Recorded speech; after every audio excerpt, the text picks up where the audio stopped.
nous balingaka l'ami donc nous c'est Saint-Esprit le auto na club ba judoka ya menene ALTT babi club ba judoka ALTT to na Paris awa balobi lelo oyo ba judoka ba kolobela bazo sala image ya ba grand maître na bango oyo bakenda na ba oyo batikala ba mettre tout ba grand maître ba judoka oyo bakufa oyo baza ensemble mabele bazo préparer messe le 13 juin bazo préparer messe bakosala bakolela bakosala hommage ya ba maître na bango oyo bakenda bango tu bakozala na kati na église babana na entraînement après entraînement bakobanda après entraînement basilisi bake église après église baza na salle wana bokomona kaka tokozala wana to former bino surprise bokomona fali popa et pas kolobaka na micro oyo tokoswana bino oyo botala ba mettre boté image la bango tana ba mettre CD tozana ba mettre tout ba mettre pachoko ba mettre tout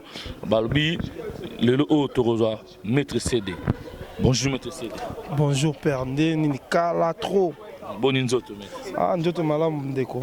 Maître CD mikolo deux fois na ba compétition. Ah par la grâce de Dieu to mekaka lora batu ba mekakati. Vraiment. Merci beaucoup maître CD. Bato bazotala yo okoyisa bango ni pona le 13 juin oyo image yo bozo sala pona ba grand maître batika bino na ba maître oyo bakenda kala message nous en yango pona opesa na ba judoka nyonso bazotala. En fait ton rôle baba judoka comme ton rôle baba tous les sportifs. En fait aussi les locaux yo na hommage surtout trop no hommage ya ba mort nyonso ba frère tous les frères sportifs bakufa comme Bakamba Kamuzuna ba maître Yannick olympique ba maître Dickens ba champion Bikoko maître Bikoko ba Tivois di champion les boxeurs. Donc on fait ça pour tous les sportifs vraiment toujours préparés et là on m'aura mené comme cérémonie pour na ba union surtout le raba la lingala. Merci beaucoup. Merci vraiment et en plus ça fait trop mal dans mon thème ma mère. On est ensemble parce que c'est le chemin de tout le monde. Surtout, c'est le passage obligé. Moi, on mange moi, église et salle. Puis on mange d'abord. Et les jours en haut, tous les maîtres, il faut moi costume, moi cravate. Ah, papa. Nous autres, vimba, nous autres, moi, boy, costume, veut dire ils obligés, mais ils allaient comme maman, mais tout ça, on mange d'abord. Pourquoi pas tout le monde ça et nous les sportifs tout ça en côté. Vraiment pour moi beaucoup de gens ils parlent que de judoka. Pour moi c'est pas que des judokas. Tous les sportifs il y a arts martiaux, même des joueurs aussi comme des balebo bakas ou bakufa. Pourquoi pas tout ça hommage d'abord. Tu vois, des joueurs, des boxeurs, des karatéka, mais surtout trop dans le monde judo et des judokas aussi. Hein? Parce que moi quand on dit des sportifs, on a la rage judoté. On a le sport, il y a un sportif. Vraiment, c'est trop cool. Non, après tout mettre, c'est des massages. Merci, Babi. Tu es un champion. Balobi champion Kamango. Babi Boyoka Kikaka. Na émission na sala qui na mettre les beaux. Boyoka qui na loba qui peut autant gagner. Le lot tu as né Yemoko en personne à droite nanga. À Koloba propos. Il y a ba mettre la bango. Ou ba kenda ba mettre ba tika bango. Na image bazo sa la bango. Alors le message ya Kolobela Bino Boyoka. Boni maître. Bien la mine Yemoko. Boni nzoto. Nzoto malamu. Maître toujours le belaka à propos ya ba mettre ba tika bino ba grand mettre ba kenda ba judoka. Message no ko pesa na ba judoka nyonso ndenge nyoko benga ba judoka msusu pour ba ya mokolo le 13 juin. Tout ça l'appel car à tous les sportifs et tous les judokas pour na messe mémorial hommage à tous les grands sportifs au Bakufa. Pour nous reconnaître que l'Amsassou mémoire na bango bakufa na physiquement bakufa mais moralement tous na bango toujours pour nous honorer ba mémoire na bango le 13 juin initiative ya Maître Machuda tous les grands sportifs États-Unis Londres et tout ça les judokas congolais on a besoin de bino tout à Paris mais ces alliés pour un hommage à tous les judokas donc bajudoka ngiri bakufa netinga na ngiri ba mettre di 15 mettre Kiwa mettre Yannick olympique mettre Dopolo ba musus na bosani bon tous on a besoin de tout la musa ba mémoire ya ba monument na bakufa donc les 13 juin boye belé tous à koto après mais to kabola moko pour ndenge zalaka Donc voilà, il y a un moni suite à l'émission Oyo. Tout ça à sensibilisation, il y a tous les sportifs congolais en Europe. Merci beaucoup. Merci. Babi, tu as dit que tu as pembene, Maître Manix. Boni. Bien, l'ami. Boni. Sentez bien quand tu es entraînement, tout bimasiko. Il y a une initiative à mettre tout ça hommage à Batutu Bakufa. Il y a un moyen de tout ça à l'étranger. Mettez ça. Ouais. L'ami. Mais ça, nous avons mettre Moussou. Spécialité manga puisse m'attendre. Maître Canus, hommage à Maître Canus, parce que je dois m'attendre, Maître Canus, je dois club m'attendre. Et donc, nous avons battu dans PCK, hommage à Yangoana qui est aux aléas, tout ça. Puis, mettre toi m'attendre pour la vraiment de Cambouana. Ça va, merci. Ok, merci l'ami. Babi, tu as soumis Maître Mando, Eric Mando, Babi, je dois tout tout ça, Baloba. Boni Maître Eric Mando. Bien l'ami. Boni Banzot. Nous avons calme ça. Tout le monde écoute aussi l'entraînement aux Arolemba. Moi, message européen, c'est je dois tout pour le 13 juin. Ndenge ba grand mette ba kufa message européen c'est la bango Robeng la bango ndenge ni. Bon, et là on a le bagarre le 13 juin, to bengi tous les judokas, ils à la Paris, ils à la Londres, ils à la Bruxelles, la par-ci par-là, benga meta judoka. To kuta le 13, to vanda to kobola tama mawa elongo na ba grand mette ba kufa ba tika biso ils à les 5 trop la mine. Merci beaucoup. OK, merci. Voilà. Babi to ko mettre Sibor Babi a été robunda bitumba par 3 a gagné qui il est champion mazoboya na ekaka ko bunda na ebité Sarkozy azoboya robunda Sarkozy Manix et pourquoi zoboya robunda na ebité to retourner pe to yambaye mettre Sibor boninzo. Ouais, ça va tranquille. Qui on est deux fois tu as gagné bitumba somme.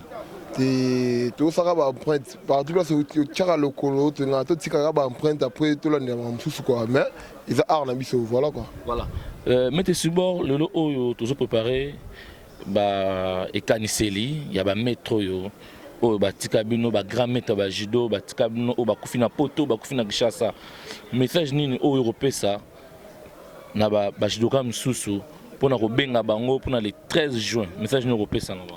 Bon judo vraiment ils a sport moral munene to lo belaka te ke biso mto libanda to la ba mikili koto na Europe to lo bela sur tous les judoko ba libanda ba za rapina. C'est l'initiative moi munene pour tous les grands judoka ba grand maître na biso ba tozangi na ba minute o ça biso ba passe pour biso peut-être la ba idole na bango le temps ba zate biso peut pesa ba prêtre ba no pe ba la simation ba pesa prêtre il faut to honorer bango malgré ba zana biso te lelo na pesa na message na Congo Afrique du Sud partout le monde entier mobimba ba ya na to les ba mettre les 13 et ça biso plaisir à trop na au moins surtout au monde na ngoma cotisation ba famille et au sala madon. Tout ça, l'organisation est bien par rapport à mettre la na poto. Merci beaucoup. Ouais, merci. Beauté, moi tout le temps, ça a un micro na biso. Na rosa, ndeko na ngai rasa. Hein? Moi je connais pas ces trucs-là. Non, parce que c'est un truc, tu vas parler du match de maître qui a décidé, le grand maître, ils sont partis. Ah mais bon, vas-y. Moi je connais pas ces trucs-là. Ça va pas de problème. Merci. Sec.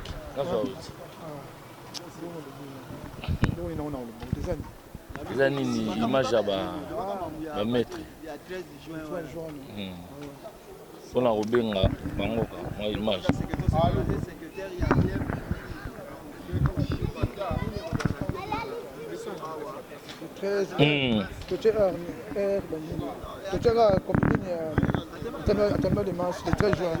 Le 13 juin.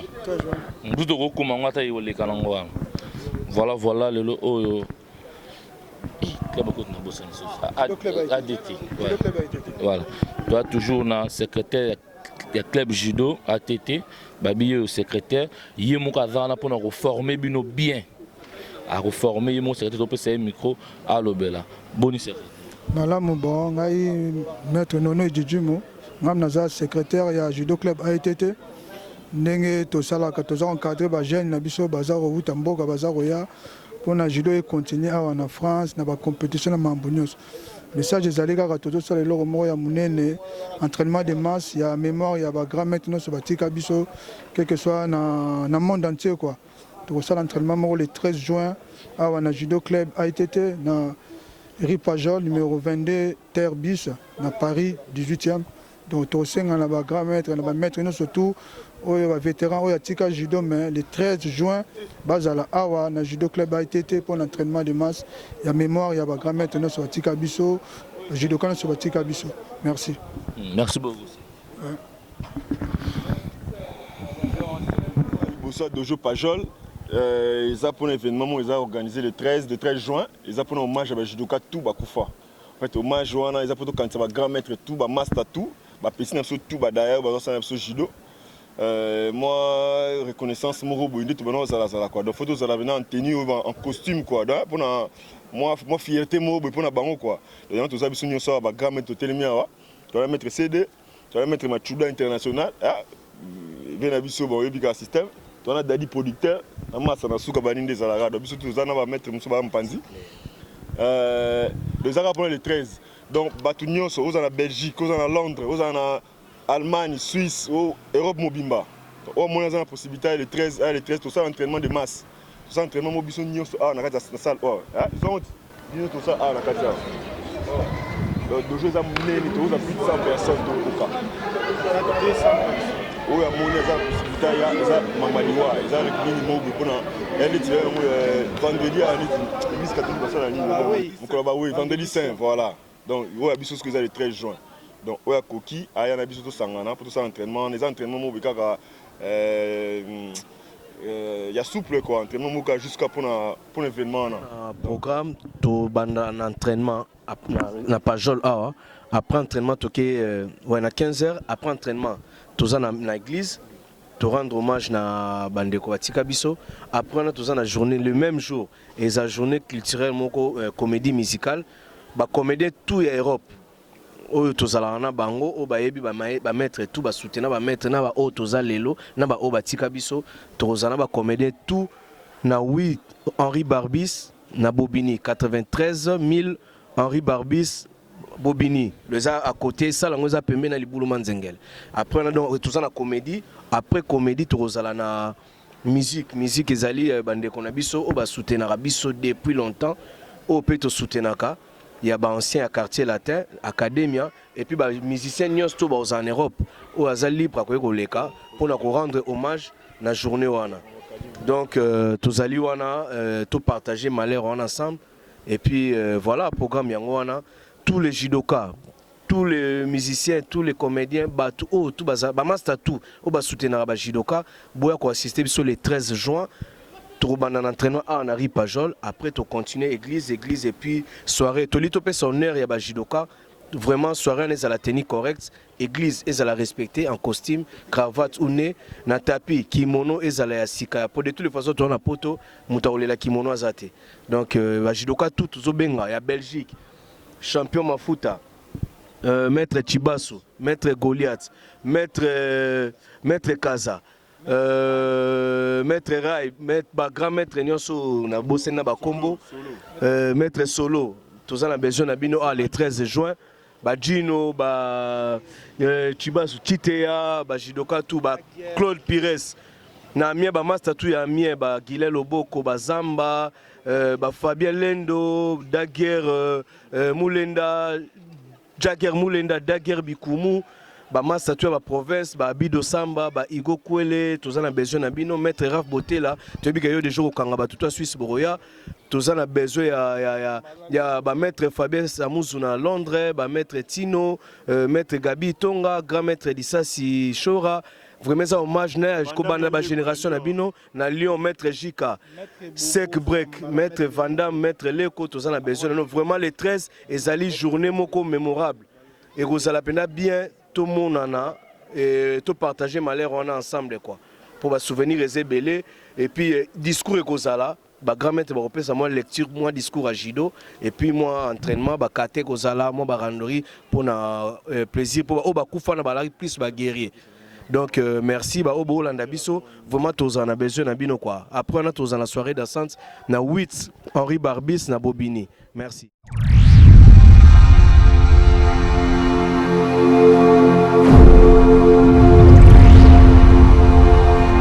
Ndenge ba maître bazoloba veut dire ba to bazawa baza ba musicien te bato mpe baza baa bacomédien te baa bato basala art na bango propre mpe barespecta art na bango veut dire alwa tozoloba tous les bamasa il faut tomonana bavie nyonso bamettre champion da il faut amonana donc pour moi on parle pas de judoka on parle des sportifs tozosala hommage à basportif congolais.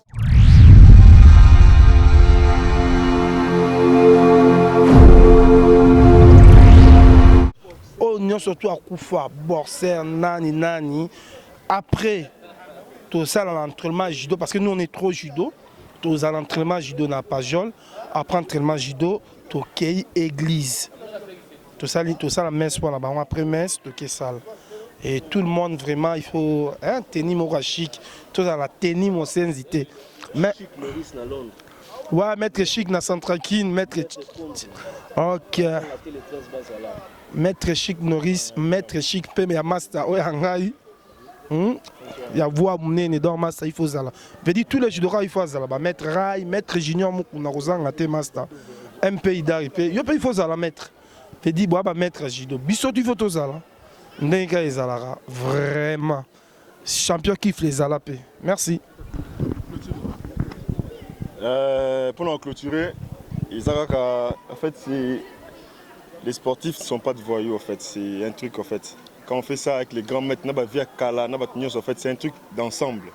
Via Kala, en fait, avec respect tout autour. Donc tout le monde est invité à être là. Donc c'est un truc de deuil, en fait. Ils ont hommage au rendre les sportifs tout. Les boxeurs, les judokas, en fait, les athlètes tout, au Koufa na Congo. Quand tout ça joue mon boye pour bien tout sangana après événement mon tout ça moi messe mon boye moi entraînement mon boye ensemble et puis voilà quoi. Donc c'est pas un truc où tu ngana za boye nga gout na zum sa boye nga gout na balsa bete pour ça la cas sport au yeno église bien au yena dojo après moi soirée mon ezala voilà na ba via kala na ba petit qui donc toute génération c'est ça quoi. Bon les gars pour la clôturer pour le bon donc soyez les bienvenus tout le monde. Merci.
merci beaucoup.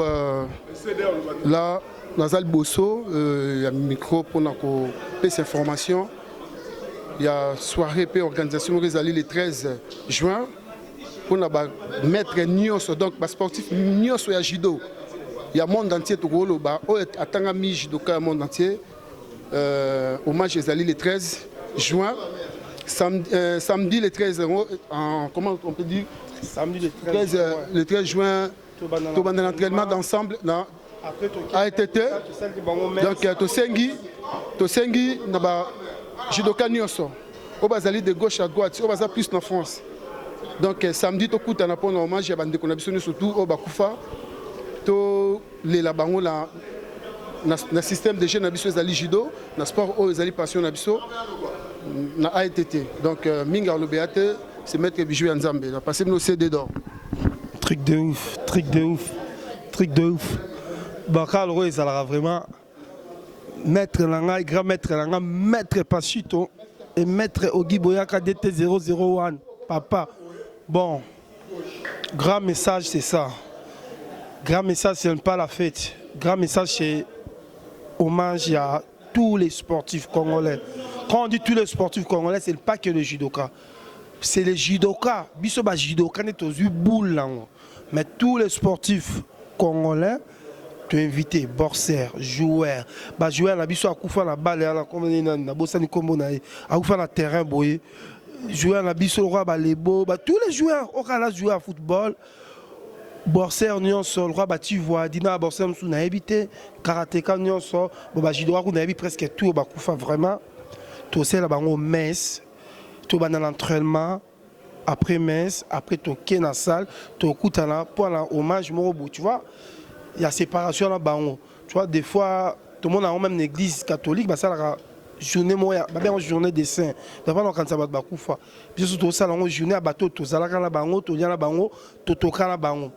tous les grands maîtres, tous les maîtres, tous les élèves, dans la bossanité Kwaku, à Koufa Kala. Kwaku, judoka, c'est quand même général. Et pas Koufa, maître Pisco. Donc tout le monde vraiment. Maître Richard, Koufa Kouta aveugle, n'a pas si trop. Moutounion surtout à Koufa dans tout ça maintenant. Et ça l'a bien pour la communauté sportive congolaise. Donc eux, ils avaient une communauté sportive congolaise. Ce n'est pas que les judokas, c'est tous les sportifs. Mais et ça l'a bien. Et après, en autre tous les comédiens. Hein? Tous les comédiens au en France, au en Belgique, en Allemagne, le 13 juin, il faut que mon nana, surtout dans le bateau, voilà, surtout là, dans le Rosanga, tu m'aurais vu, il y a Kati, surtout là, donc tout le monde, donc c'est la famille. Je dis qu'il maître qui n'a pas mon comédie dans Kati, l'ouanga mon alubaka, maître CD un peu efféminé, hein, mais vrai Joe. Donc, Binotou. Biso tout ça surtout bas sportif vraiment même boxeur à 10 à 5 footballeur mais il faut bosala tout le monde a le boxeur à Koufi judora batani tatami babundi judora Koufi boxeur ring betani tu vois karatéka Koufi judora boxeur parce qu'on est des Congolais biso tout ça le sport il y a pas si à mutoki donc to sengi biso tout ça là pas question de polémique. Sali, vraiment Sali. Bonjour, je me présente Maître Ngabe Makumba, Kumba Bangona Jido. Donc là, toujours parler, c'est immense, il y a le 13 juin pour tous les judokas au monde, donc sportifs tout en général. Judoka, boxeur, karatéka, litaire, donc tous les sportifs tout dans le monde. Donc toujours parler beaucoup plus, c'est côté la grand maître Bakoufa, Maître John Mukendi. Maître Sogba Otokoufa, Maître Nicolas, Maître Tozo. Donc, tant autant, Maître Janvier, tant autant, Maître tout ça fait mal dans mon thème, tu vas pas se mener. Maître Kapata, grand maître à la guerre, Poto, Binotou. Donc, fondateur à Jido, na Kata France. Mais les lois, ils n'ont pas se mener, il y a au monde qui est Jidoka tout. Donc, il y a un autre Sengi, comme ils allaient journée culturelle pour les sportifs, tout, les comédiens. Et aussi un plaisir, ceux qui vont se retrouver le 13 juin, ensemble, tout le monde, tous les comédiens, les sportifs, tout. to partager la journée culturelle dans le centre ezali pembeni li Boulouman Zekele. Donc to kutana wana pour te partager quand même moi réflexion à mémoire il y a bateau tout to perdre quatre na vie. Donc ça la plaisir même.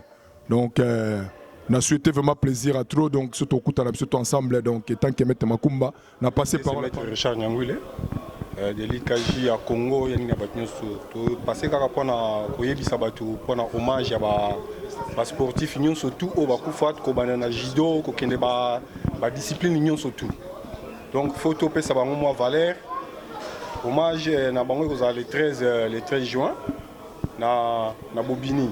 Donc tout ça ko senga na batu nyonso tout ba judoka nyonso tout na coin nyonso tout ya monde ba meka ko participer financièrement, physiquement, moralement na banini na bango nyonso parce que wana photo les là-bas so to bitama no tanga ba kombo awa donc kene tout sengi la judoka ya Barumbu ya Lingwala ya Kasavubu ya Bandal ya Mbinza ya Kalamu ya Lemba ya Ntangu bango nyonso tout o bazali awa na niveau ya poto même o bazana Kishasa bakoki ko participer donc eza pona hommage ya ba maître nyonso tout o bakufi o batiki biso so tout no tanga ba kombo ba liki bazani mone bele biso tozali nanu toza ko meka ko toujours tozala to encadrer jido na ndenge o bango na discipline o ba pesa biso toza senga tozala toujours bolingo wana tozala nango ba sportif et continuer tozala nango toujours parce que ndé tozala awa tokuta na rabage de nyonso tout o ezali ya Congo tozalaka donc club ezateni ezati to benga ezaka ba jidoka donc plaisir à trop mututu a participé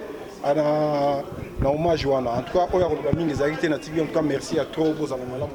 Là je me présente moi c'est le président du club AITT Mouteba Patrick quoi. Donc là c'est juste pour parler du l'événement du 13 quoi. Donc Zoloba, na combo il y a maître tout, il y a judo, il y a monde entier. Oyo batika biso, na ba oyo to éviter baza tellement ébélé quoi. Donc événement les 13 wana, to bengisi tous les sportifs, tozo déterminer teka keza la judoka, boxeur, lutteur, karatéka, jiu-jitsuka tout. Tout dans les 13 parce que les événements monene donc il y a tout le monde quoi. Donc ils ont honneur il y a jidoko batika biso ba grand maître tout batika biso voilà quoi. Donc on a descendant il y a judo club Kalamu na Yolo ayebi ba maître pe batika biso on a maître Golbert Bononge donc tout ça maître Kojak batika biso donc tozobenga tous les judoka ba ya to sangala tout dans les 13 ans en mémoire il y a jidoko batika biso. OK minga olobezate asuki wana. Bonsoir. Toza na judo à c'est pas grave on a judo à Jikov donc toza awa donc to sangana awa dimanche donc les deux sangana bande comme sous awa donc tona senga mawa parce que ba mettre ba marder les gars ton message il y a ba collègue tout ba kufa ba judoka tout ba kufa ba vie ba leki ba yaya donc to sangana awa le 13 juin to vite tous les judoka bozala awa to sangana elongo to vite ba zulu ba nujak ba tamaboma mutu nyonso donc to kutana aba steli donc to na posa mito mona bino awa et ça la bien. Donc ba Niclette la belle donc ce que tu as ça m'a bien ma casse donc tout sangana donc non c'est pas ma casse petit n'a aider de Paris très fort donc tout coûte en avant et ça m'a bien donc voilà quoi bref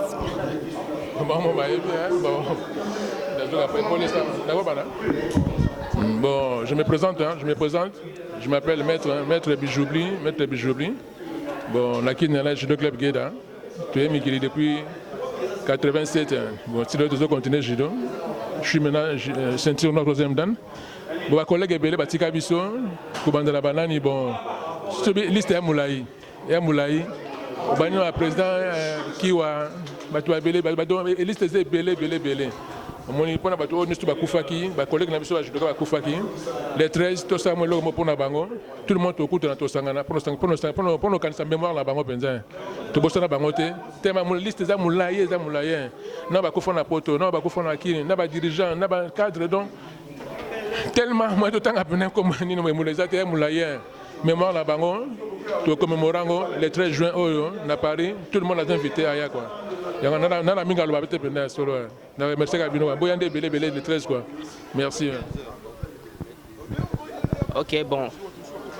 Na habité menaza na mingi ya bapenza te, mais je pense que ba collègue nangai ba ça ba les cas qui peut ba lobby, c'est juste que pour to insister pour na nini pour honorer, pour commémorer ba nini ba collègue na biso ba meki ko devancer biso au Bakoufa et aux ala le mois prochain et puis tous alawana ba judoka msusu pas seulement ba judoka oignon ça sera arts martiaux baza invité et puis tous ala un peu pour la okanisa bango ba ebatika biso et puis biso peut rotika lisusu donc ezanzela ya mutu nyonso donc c'est juste ça que na linga na loba donc je tiens à insister mingi na yango que tout ça là que c'est et les cas bien ba tous ba sepela comme ça biso pe ba etolobi mbala simape ba tous ba hôtel qui tel pas lobaki.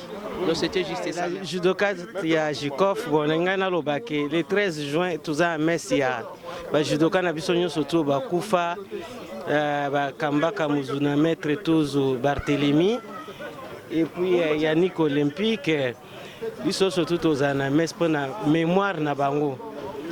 Et puis tout le monde barozala, tous les judokas barozala, donc au Sengi na bino surtout tous les judokas congolais, boche sabiso maboko to soutenir ba jeunes judokas na biso oyo bazana na âge ya compétition. Donc tout peut savoir courage ya ba sala ba compétition quoi. Mais à part ça, tout va bien, donc solidarité, et dans la association Nabiso, Ngamonde Nazali, vice-présidente à Jikov, la présidente Nanga Kombone Gabi Loketo, et oui, et les fondateurs,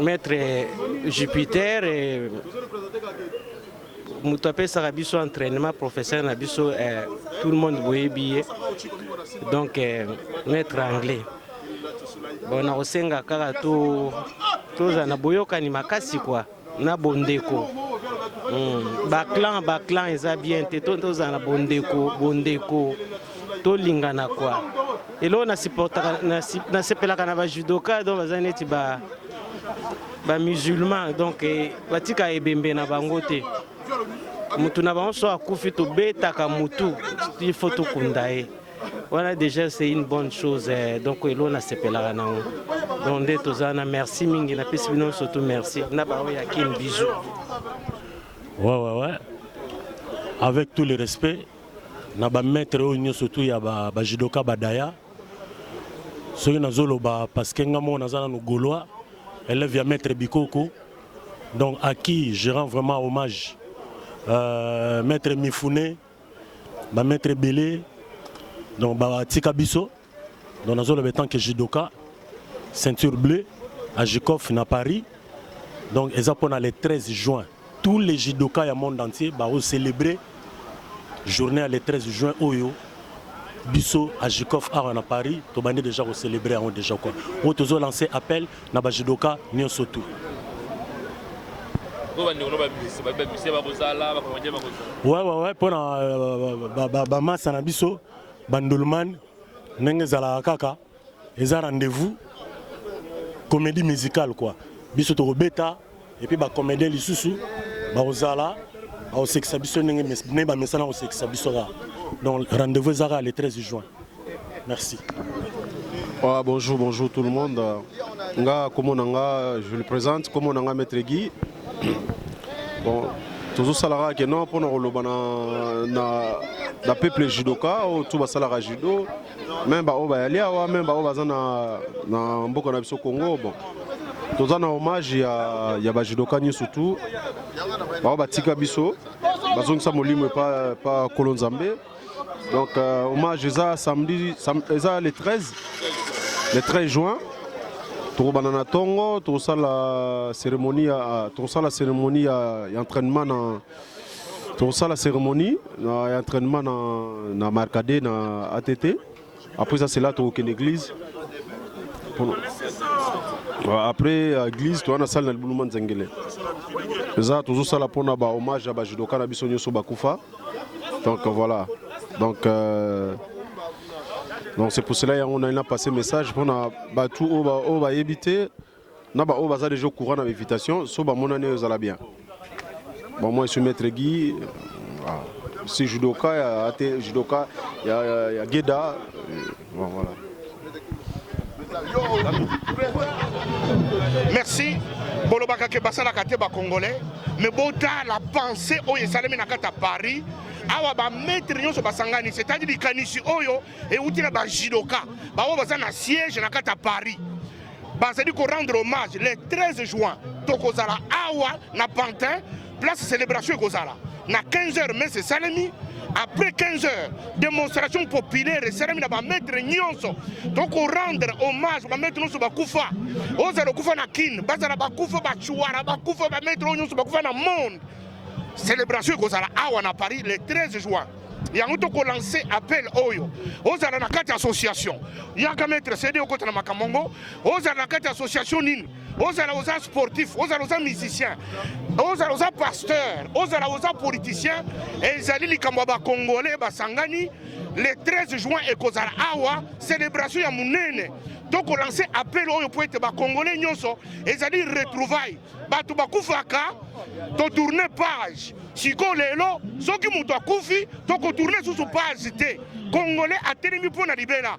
Célébration kozala awa le 13 juin et ça ya koyinda ba mettre tout ba oyo bakufa na monde to sedi ko lever bango to sedi ko célébrer bango to koki ko tika mémoire ya batu basaleli mboka bakende kaka boyete yango le 13 biso tout kozala awa na Pantin mais c'est salami Bishop Chatumba charismatique yemoko kozala na sadi messe na pamboli libota bana nzambe na pamboli ba mettre tout sima na butu nango sikoyo na butu sikoyo bolati bien, vous avez bien déjà propre, bas costume, vous avez bien, et vous avez bien, puisque célébration comme ça, 15h tina tongo nangoya le 14.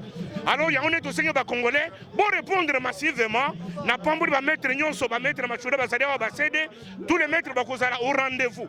Au gouvernement na kupona nini événement yangoyo, au Bengami, on a dit invité le 13 juin. Bisous tout au Rosala ensemble. Les surtout Bajidoka, mais pas que. Nassina qui déjà Bajidoka ne babanda qui makanis. Oui, mais bas sportif nyonso, bas musicien, na bas pasteur.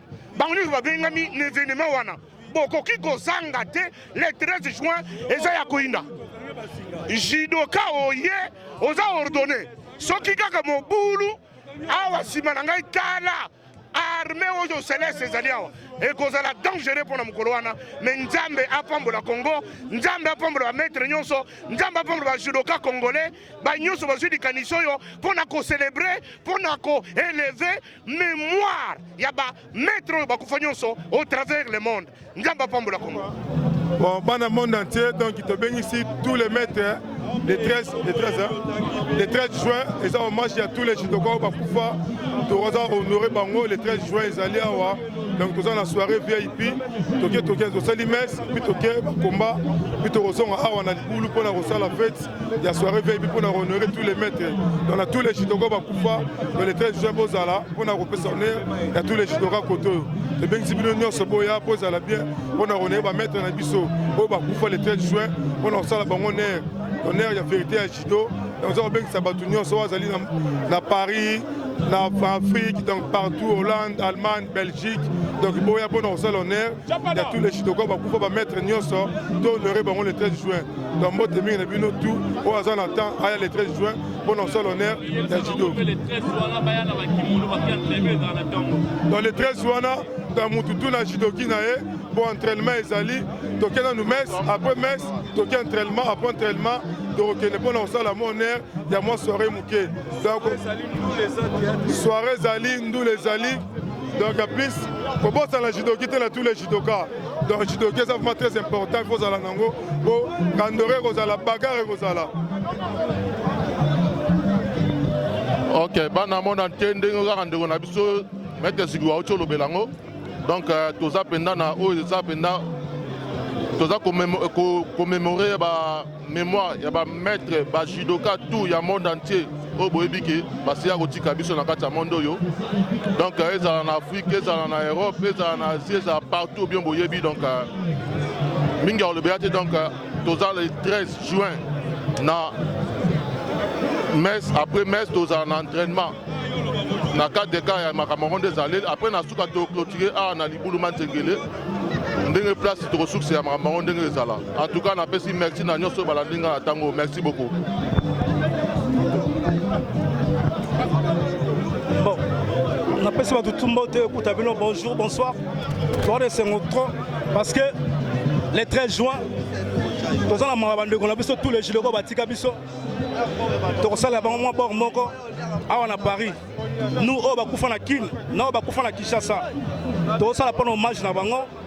Midi, tous à la messe, mais tous les Giloko font un équipement pour après la soir. Torobunda. Tous les Giloko Bunda, même au Yébi Bunda, ça la soit entraînement, Yaka, Torosangane Longo, Bisotou, Maître José Kalombo de Centrakin. Donc, Boyabino tout, plaisir à toi, tous les judokas. Salut. C'est bon, bonsoir, bonjour. Alino Sene. Azo Pesakara ba mes condoléances, na ba grand judoka nyoso auto perda. Mais tout semble l'ensemble to stoppé, pour tous aucun trop. Kodokan et Kogi jamais Kokufa. Donc tout ça, on va mettre tout.